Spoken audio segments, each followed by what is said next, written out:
With us now is Dr. Paul Pearce, and I believe you're from Texas. Texas, yes, Texas. Born and bred? Born and bred, yes. So we talked a lot about your family tradition and your heritage and why you were able to grow into the wonderful philanthropic man that you are today. Let's talk about the Pearce Foundation. What have you created? Well, first of all, thank you very much for allowing me to be here this morning and talk with you about these very important subjects, because there is so much need and there is so much opportunity to help.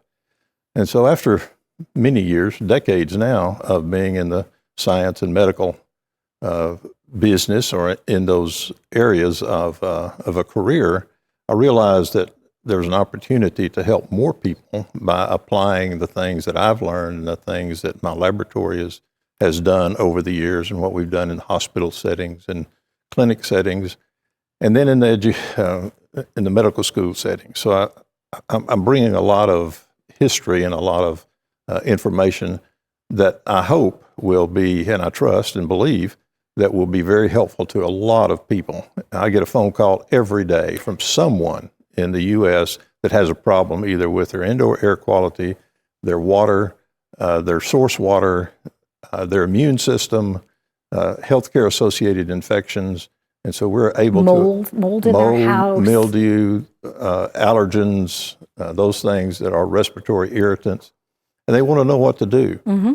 And that's the goal of the foundation, is to provide them with the information, the encouragement, the procedure, what we call methods, means, and equipment, to provide solutions to those problems that they are confronted with. That all comes from many, many years of family heritage, being involved with the family for years and being involved with a number of families. And so it's just so evident to me that it's critically important that we help people as we move into the future. And fundamentally, there's so many of my friends, I mean, we're all baby boomers. And so I know, I read the card. Doctor, do you mind if I share your age? I was like, there's just no way, right? How old are you this year? There is a way. Living healthy. Living healthy, yeah. Enjoy. There's an old saying, do what you love and love what you do. Right. And that's where I am. And so I come from a long line of educators, medical professionals, have a great education, a great family. We're expecting our first great-grandchild here just this year. So there's a long history here of wanting to do well and to do good for those people who are seeking that kind of help. And where people go for that information is so important, and that's part of the foundation's emphasis is, here we are, we want to help you with your problem, with your situation. Contact us, call us up, and let's get on the phone and talk about it. For example, we're working with a ranch in West Texas that it's a large ranch, but they've discovered that there is arsenic in their drinking water. Oh, no. And they discovered it because their animals were getting sick. And so they called us through the foundation and through my laboratory, called us in to help solve the problem with arsenic in the groundwater. It's a huge issue. It absolutely is. So, and we look at that throughout the country. People don't know what they don't know. And so the goal is to provide testing services and then solutions to those services, not just results. I can tell you that you have contaminated water, but if you don't know what it's contaminated with and how to solve that contamination problem, it really doesn't do you much good. So it's that educational component, taking a lot of technology and a lot of information and years of experience and trying to distill it down to something that's really useful. And you're right, experience does matter. Like if you're going to a radiologist and you're having something read, you want to make sure that somebody's looked at a lot of films, right? So with all your expertise, you're able to kind of know, well, that looks like that. I've experienced that before. This is what you need to do. I grew up near Coldwater Creek in St. Louis, Missouri. And because all the old galvanized drums are now leaking into that creek, and everybody was sick, Right.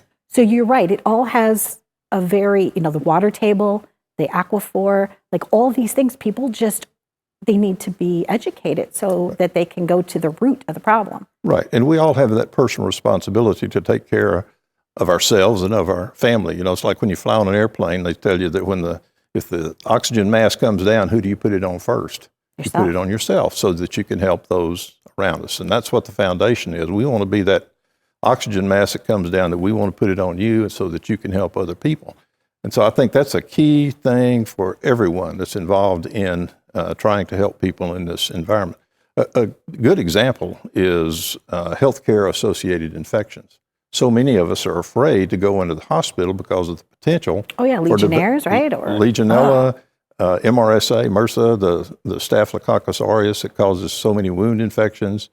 And so it's so important that we go in and know how to prevent those kinds of infections. So we work with healthcare systems, hospitals, to design plans based on what their problem is. We just finished up a big job in Philadelphia. And Philadelphia, this particular hospital chain had issues with their environment. And so we were able to identify the microorganisms that cause the problem and then create solutions, develop solutions to remove those microorganisms from that environment.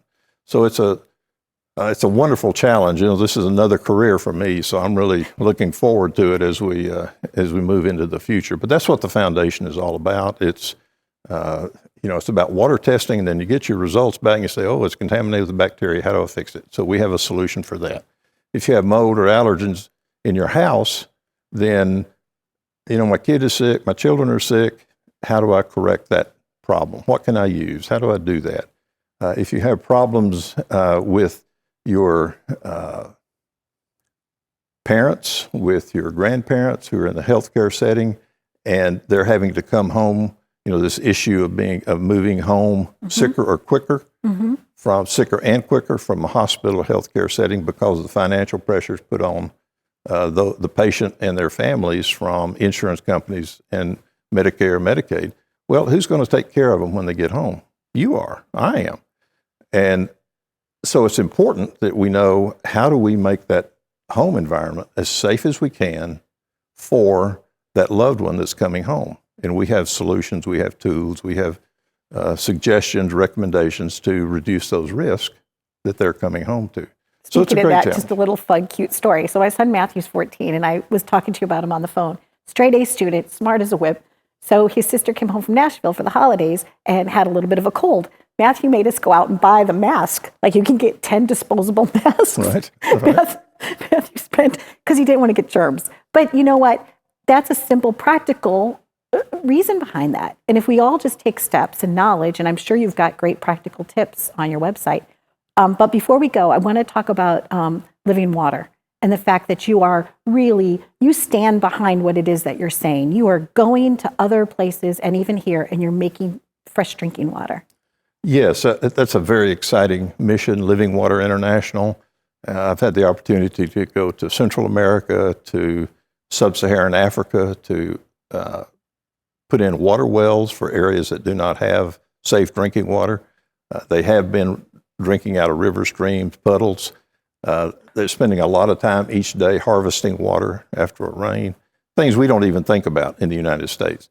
But we've had the opportunity to go in and not only help them drill the wells, train on the operation of the wells, but then also we've developed a testing kit that allows the people in the field to determine if the water that's coming from that new well is satisfactory to drink. So it's very gratifying to see when these children and kiddos that are wanting to go to school, improve themselves, they have safe, clean drinking water. So we're stretched all the way across from Central America to India. So we've got wells, I guess it's approaching 12,000 wells now. So, and a lot of the same things internationally or globally apply to what's happening in the U.S.